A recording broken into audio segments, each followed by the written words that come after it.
Mike Anderson stood at the observation deck of Repair Station Jupiter 7, watching as another alien ship limped toward the docking bay. Its hull gleamed dull purple in Jupiter's reflected light, with visible damage along its port side. The sight brought a small smile to his face, not because of the damage, but because this marked the fifth alien vessel this week seeking human help. "Another one incoming, Chief," said Tom, his assistant, walking up with 2 cups of coffee. He handed one to Mike, who accepted it gratefully. "Looks like a Centaurian merchant vessel. Those engines are definitely not supposed to be glowing that color." Mike took a sip of his coffee and nodded. "Good catch. That red glow means their antimatter containment is running at about 60%. They're lucky they made it this far." He pressed a button on his wrist computer, already organizing repair schedules in his head. 10 years ago, when humans first joined the Galactic Alliance, no one expected Earth's repair stations to become famous. The Alliance representatives had actually laughed when they saw Earth's primitive technology.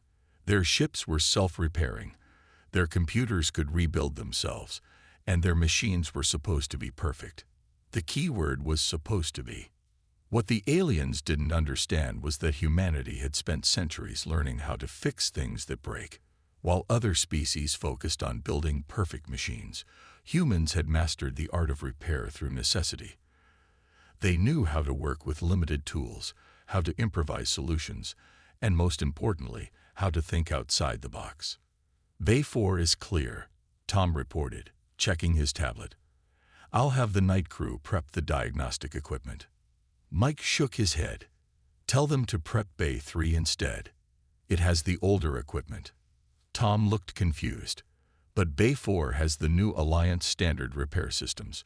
Wouldn't that be better?" "Those Alliance systems only know how to fix things the right way," Mike explained, making air quotes with his fingers. "But look at those engine readings. This ship has been modified, probably running custom fuel mixtures to increase speed. We need our old human equipment that can handle unexpected problems." The massive ship drew closer, and now they could see the crew through the bridge windows. Tall, blue-skinned Centaurians looking nervous. Mike understood their worry. Their people were known for engineering excellence, and needing help from primitive humans probably hurt their pride. The ship's communication system crackled to life. "Repair Station Jupiter 7. This is Captain Rell of the merchant vessel Star Chaser. Requesting emergency docking clearance." "Clearance granted, Captain," Mike responded. "Guide lights are active. Follow them to Bay 3. We've already begun prep for antimatter containment repair." There was a pause on the other end. How did you know about our antimatter problem?" Mike chuckled. "The same way I know you've modified your engines to run hot for extra speed. Been working on ships for 30 years, Captain. Some things you just learn to spot." The Centaurian ship followed the guide lights, carefully maneuvering into the massive repair bay. As the containment field activated and the bay pressurized, Mike finished his coffee and headed for the elevator.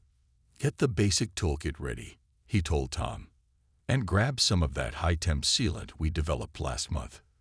"The experimental stuff?" Tom asked, hurrying to keep up. "But it hasn't been certified by Alliance standards yet." "Exactly," Mike said as the elevator descended. "Those Alliance standards were written for factory-standard ships. This one's modified. We need solutions that can adapt, just like the problems we're fixing." As they reached the repair bay floor, Mike saw the Centaurian crew disembarking, their faces showing a mix of worry and hope. He'd seen that look hundreds of times now. Aliens who'd been turned away from superior repair stations, told their problems were unsolvable, only to find help in this primitive human facility. "Welcome to Jupiter 7, Mike called out, pulling on his work gloves. "Let's take a look at what you've got." Behind him, the massive tool wall held everything from high-tech Alliance repair units to simple wrenches, and yes, even a few rolls of duct tape. Because if humanity had learned one thing over its long history of fixing things, it was that sometimes the simplest solutions worked best. The The Centaurians were about to learn why human repair stations had become legendary across the galaxy. 3 days after fixing the Centaurian merchant ship, Mike Anderson faced something entirely new. The ship that appeared on Jupiter 7's long-range scanners looked like nothing he'd ever seen before. A massive crystalline structure that somehow moved through space, its surface catching and reflecting Jupiter's light in rainbow patterns. "Are you seeing this?" Tom asked, pressing his face against the observation window. "It looks like a flying cathedral made of glass." "Diamond, actually," came a musical voice from behind them. They turned to find a tall, glowing figure standing in the doorway. Light pulsed beneath its translucent skin in patterns that somehow matched its speech. "Our ships are grown from special quantum crystals, not glass." Mike stepped forward, extending his hand. "Welcome to Jupiter 7. I'm Mike Anderson, head engineer." The alien's light patterns shifted to a gentle blue. "I am Bright, captain of the Crystal Song." It looked at Mike's hand for a moment before carefully extending its own glowing appendage to complete the handshake. "We have traveled 3 sectors to reach you." 3 sectors? Tom whistled. "That's quite a journey. Must be serious." Bright's colors dimmed slightly. "We have visited 5 repair stations. All claimed our problem was impossible to fix. But then we heard stories. Stories about humans who solve impossible problems." Mike grabbed his tablet and pulled up the initial scan results. His eyes widened as he read through the data. The quantum crystal structure forming the ship's hull showed fracture patterns that shouldn't exist according to known physics. The cracks seemed to exist in multiple dimensions at once. "What happened?" he asked, looking up from the tablet. "We passed through an unexpected spatial anomaly," Bright explained, its colors shifting to a worry purple. "The quantum matrix that gives our ships their ability to travel through space. It shattered in ways we don't understand. The other repair stations said the damage exists in too many dimensions to fix." Tom looked at the readings and shook his head. "They might be right, Chief. These readings don't make any sense. How can something be broken in dimensions we can't even see?" Mike walked closer to the window, studying the crystalline ship. Its surface now showed the fractures clearly. Lines of darkness that seemed to shift and move when you weren't looking directly at them. He remembered something from years ago, long before humans joined the Galactic Alliance. "Tom, remember that old glassblower who used to fix our station's viewport panels? The one who could repair microscopic cracks that everyone else said were impossible to fix?" Tom nodded slowly. "Old Jack? Yeah, he had this crazy technique using sound waves and heat patterns. Said he learned it from his grandfather." Mike turned back to Bright. "Captain, would you permit us to try something unusual? It won't be an Alliance-approved method." The alien's colors swirled with curiosity. 5 repair stations have already failed using approved methods. We are willing to try anything." "Good," Mike said, already typing on his tablet. "Tom, get old Jack on the comm. Tell him we need his expertise, and bring up everything we have on ultrasonic welding techniques. You intend to use sound to repair quantum crystals." Bright's colors flickered with surprise. Mike smiled. "Sometimes the oldest techniques work best, even on the newest technology.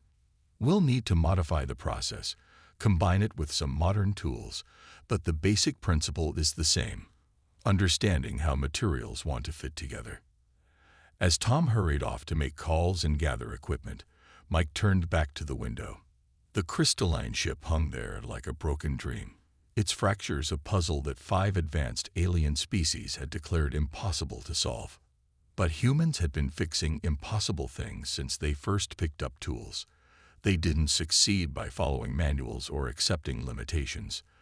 They succeeded by trying new things, combining old knowledge with new ideas, and never, ever giving up. Mike pulled up more detailed scans on his tablet. "Don't worry, Captain," he said to Bright. "We'll find a way to fix your ship. That's what humans do best." The alien's colors shifted to a hopeful gold, and for the first time since arriving, the Crystal Song's fractures seemed to shine a little less dark. Old Jack arrived at Jupiter 7 12 hours later, carrying a worn leather bag full of tools that looked ancient compared to the station's modern equipment. His weathered face broke into a smile when he saw the crystalline ship through the observation window. "Now that's a beauty," he said, setting down his bag. "Even with all those fractures, she's the prettiest thing I've seen in space." Mike had spent the night studying the quantum crystal structure and brainstorming with his team. The repair bay was now filled with a mix of equipment: standard Alliance repair tools, modified Earth machinery, and Old Jack's traditional glassworking implements. "The fractures exist in multiple dimensions," Mike explained, showing Jack the scan results. "Every time we think we've mapped them all, we find more branching into spaces we can't even see." Jack nodded, pulling out an old tuning fork from his bag. "Reminds me of fixing those microscopic cracks in the station viewports." The real trouble wasn't seeing the cracks, it was understanding how they wanted to heal. Bright watched from nearby, its colors shifting between curiosity and concern as Jack held the tuning fork up to a small piece of crystal they'd been given for testing. The fork rang out with a clear note, and the crystal responded with a faint chime of its own. "There's your answer," Jack said, grinning. "Everything has a natural frequency, even quantum crystals, it seems." Tom rushed in with new scanner readings. "Chief, look at this." When the crystal resonated with the tuning fork, the fractures shifted. They moved closer together. Mike's eyes lit up. "That's it. We're not trying to fix the crystal. We're helping it fix itself." He turned to his team. "Get the ultrasonic welders, all of them, and bring the frequency modulators from Bay 2. The next few hours were a flurry of activity. They started small, using Jack's traditional techniques combined with modern technology to heal a single fracture. Each success taught them more about how the quantum crystal responded to different frequencies and heating patterns. "It's like teaching the crystal to remember its original shape," Jack explained to Bright, who watched in amazement as another crack sealed itself. "Every piece of material has memory. You just have to help it find its way home." Mike's team worked outward from the test area, using an array of ultrasonic emitters modified with Alliance tech to reach the quantum dimensions they couldn't see. The crystal sang as it healed, creating harmonies that echoed through the repair bay. "Look," Tom pointed at the main fracture pattern. The darkness that had filled the cracks was beginning to fade, replaced by the same luminous quality as the rest of the hull. Bright's colors pulsed with joy. "Impossible. The quantum matrix is reestablishing itself. How did you know this would work?" Mike smiled, adjusting the frequency on another emitter. "We didn't, but humans have learned that impossible usually just means no one's found the right approach yet." He gestured to the mix of old and new tools they were using. "Sometimes you have to combine the wisdom of the past with the technology of the present." As the final fractures sealed themselves, the crystal song began to glow with renewed energy. The quantum matrix that allowed it to travel through space was whole again, healed by a combination of ancient Earth crafting techniques and modern innovation.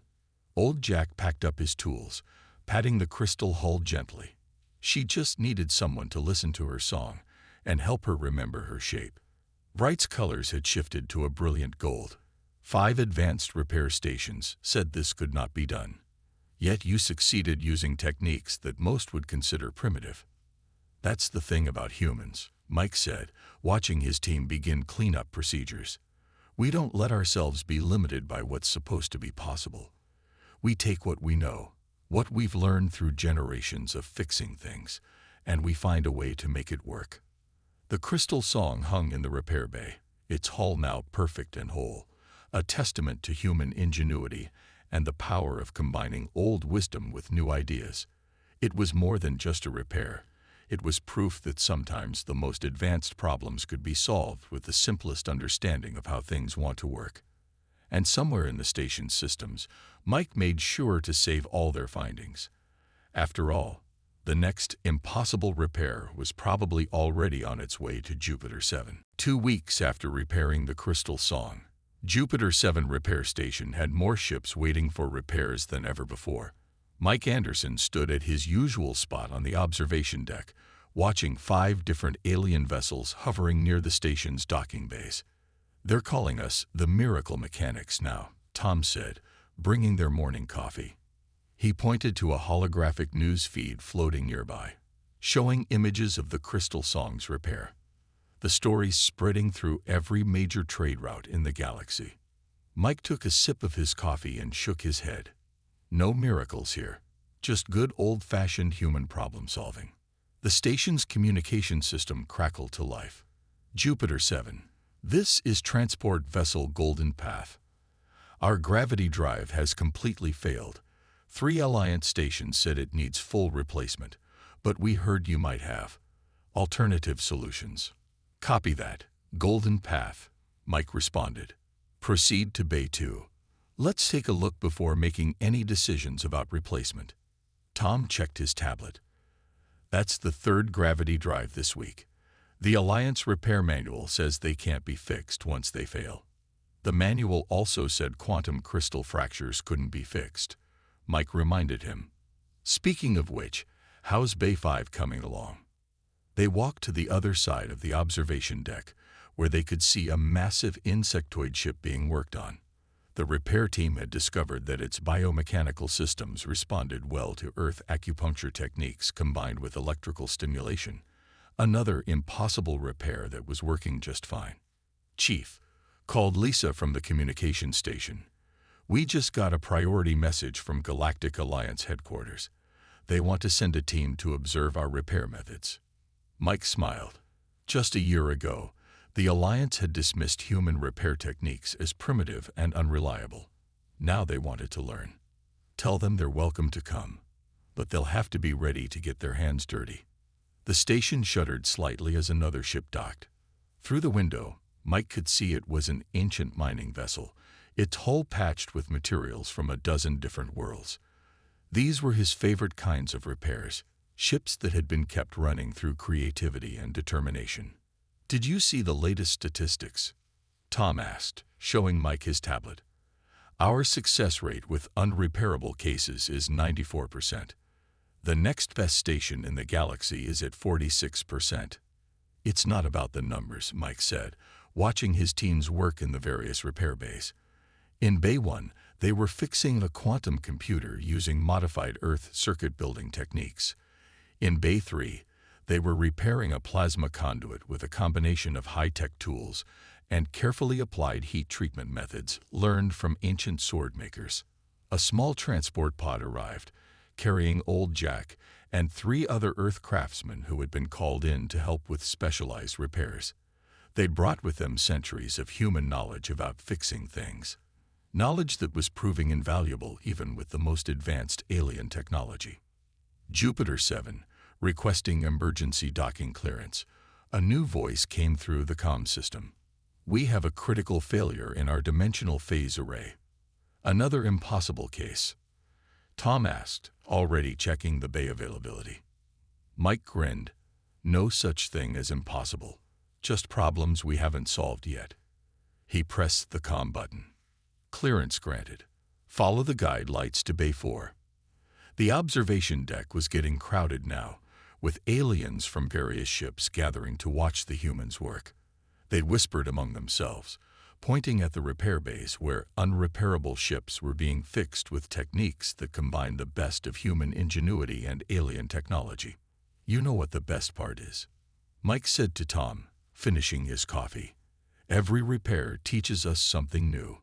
We're not just fixing ships, we're building a library of solutions that no one thought possible."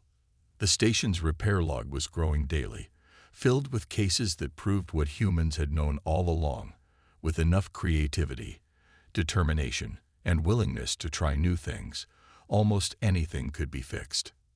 As another ship appeared on the long-range scanners, Mike smiled. Somewhere out there, another impossible problem was heading their way, and Jupiter 7 would be ready, armed with human ingenuity, centuries of repair knowledge, and a stubborn refusal to accept that anything was truly beyond fixing. The alarm that rang through Jupiter 7 was different from any repair emergency they'd faced before. Mike Anderson rushed to the observation deck to find his entire team already gathered, faces tense as they watched the approaching ship. It was massive and black, seeming to absorb the light around it rather than reflect it. Smoke poured from multiple hull breaches, and the ship's dark matter engine core was pulsing with an ominous purple glow that made the station's radiation sensors scream. "Void Collective Warship," Tom said quietly, reading from his tablet. "Their dark matter engine is critically unstable. If it collapses, it'll create a black hole." Mike finished. He'd never seen engine readings like these before. The numbers kept shifting, breaking the laws of physics in ways that made his head hurt. The station's communication system erupted with multiple signals at once. First came the warship's distress call. "Jupiter 7, this is Commander Vale of the Void Collective vessel Shadow Reach. We request immediate emergency docking. Our engine core is failing." Before Mike could respond, another signal cut in. "This is Admiral Kren of the Galactic Alliance Peace Force. Jupiter 7, you are ordered to deny docking to the Void Collective vessel. Their ship is too dangerous to approach." 3 Alliance battleships appeared on the long-range scanners, weapons charged. The situation was quickly becoming more than just a technical problem. "Chief," Lisa called from her station, "I'm getting readings from the Shadow Reach's engine core. The dark matter containment is at 12% and falling. They have maybe 2 hours before total collapse." Mike looked at the damaged warship, then at the approaching Alliance vessels. Politics didn't interest him. He was a mechanic. And right now, there was a ship that needed fixing. He pressed the comm button. "Shadow Reach, this is Chief Engineer Anderson. Proceed to Emergency Bay 1. Alliance vessels, be advised that under Galactic Law Section 47, we are required to render aid to any ship in danger of catastrophic engine failure.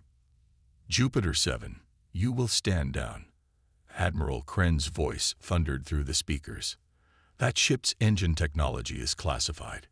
Any attempt to repair it will be seen as a violation of Alliance security protocols." Mike turned to his team. "Tom, get old Jack up here.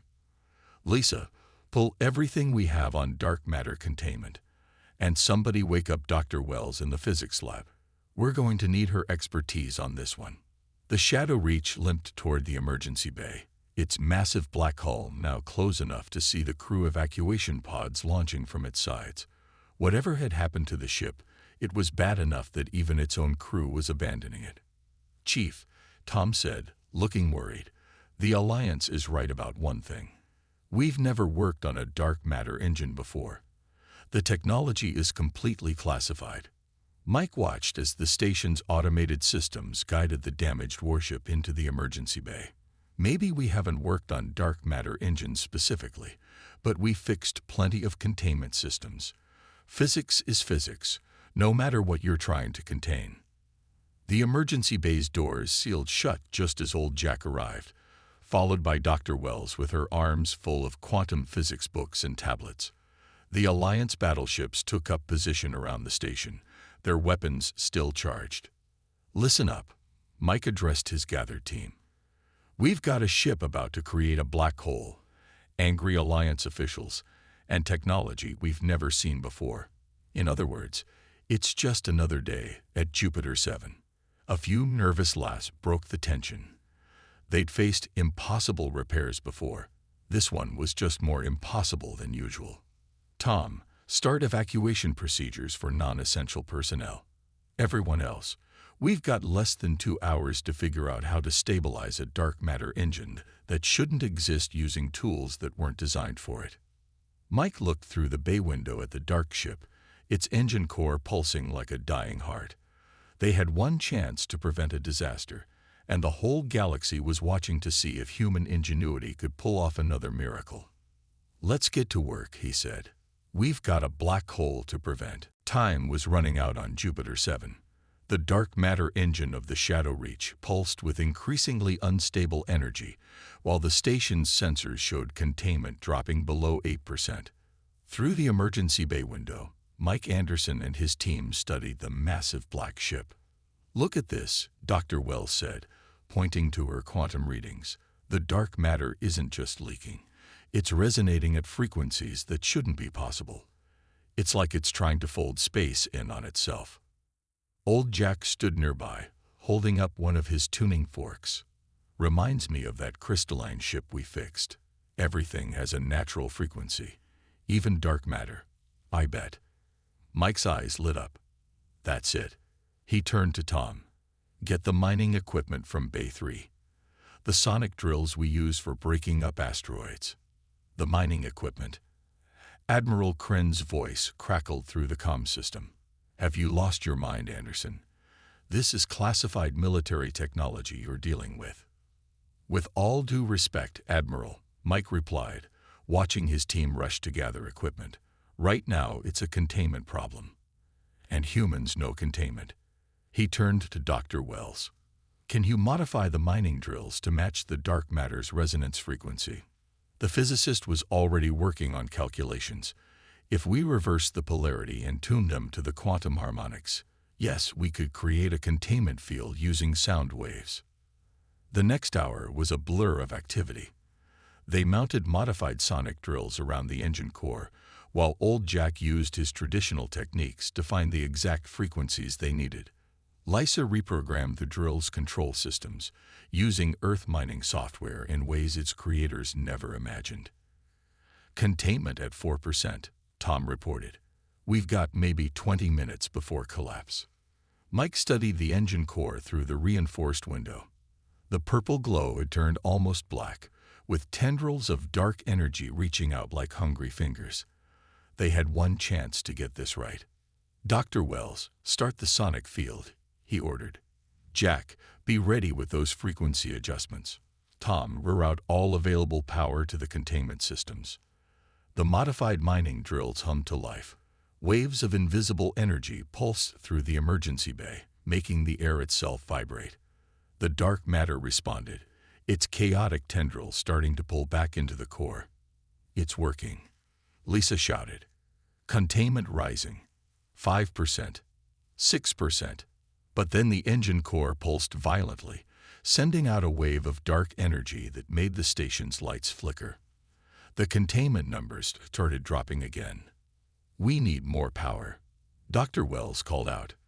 The field isn't strong enough. Mike looked around the emergency bay, his mind racing. They needed something to amplify the containment field, something that could handle massive energy without breaking. His eyes fell on a pile of equipment in the corner. Superconducting cables they used for repairing power systems. Tom, get those superconductors. We'll create a feedback loop. Use the dark matter's own energy to power the containment field. They worked frantically, connecting cables and rewiring systems.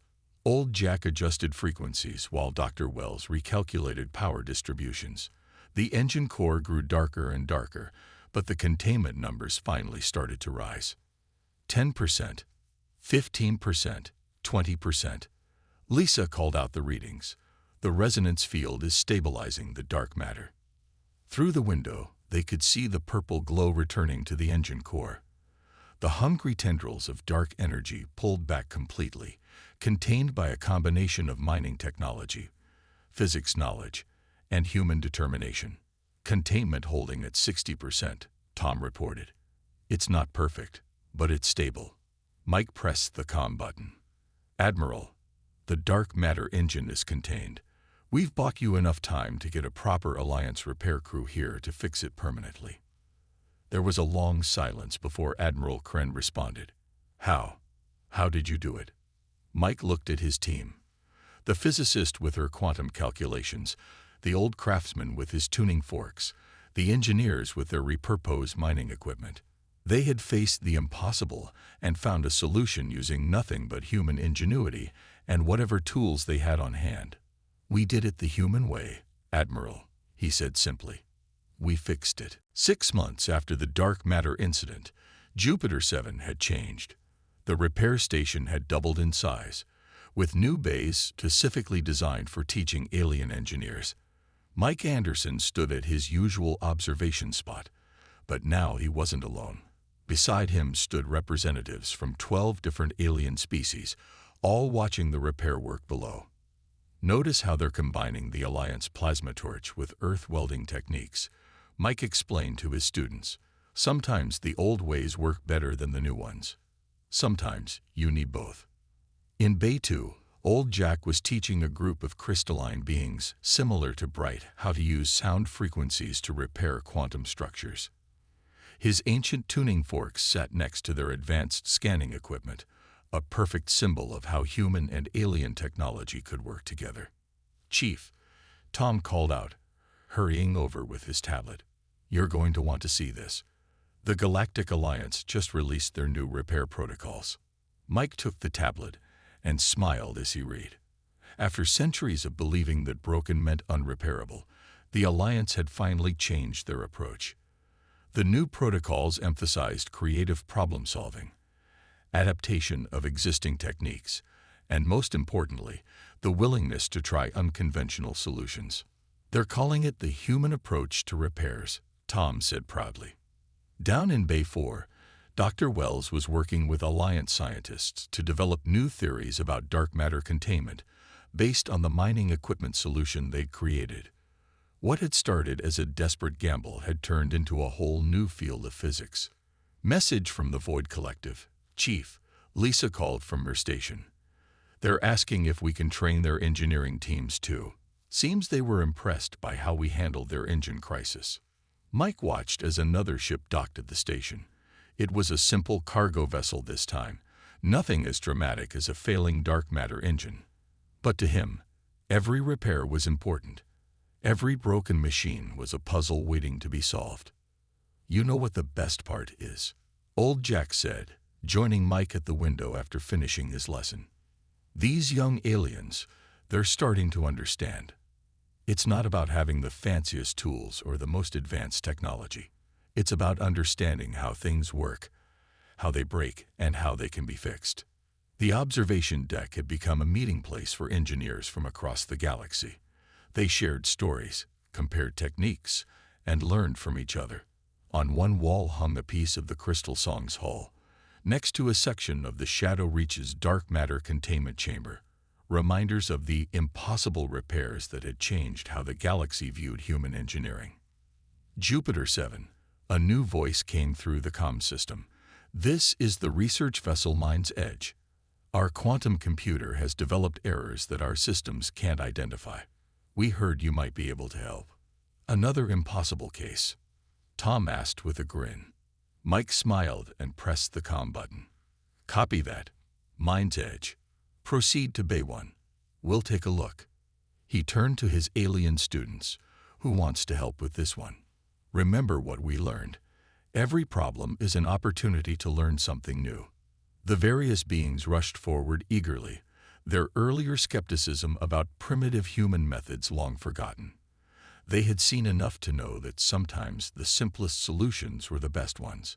A common saying had spread through the galaxy's repair stations: "If it's broken beyond repair, take it to the humans. They'll fix it with spite and duct tape." What had started as a joke had become a point of pride. As Mike watched his human and alien teams working together in the repair bays below, he realized they had created something more than just a repair station. They had built a bridge between the old and the new, between simple tools and advanced technology, between different species and cultures. Another ship requesting docking clearance. "Chief," Lisa called out. "They say their AI core is corrupted. 3 other stations couldn't fix it." Mike nodded, already thinking about possible solutions. Because that's what humans did best. They faced the impossible, rolled up their sleeves, and found a way to fix it. "Well," he said to his gathered students, "let's get to work. These problems won't solve themselves.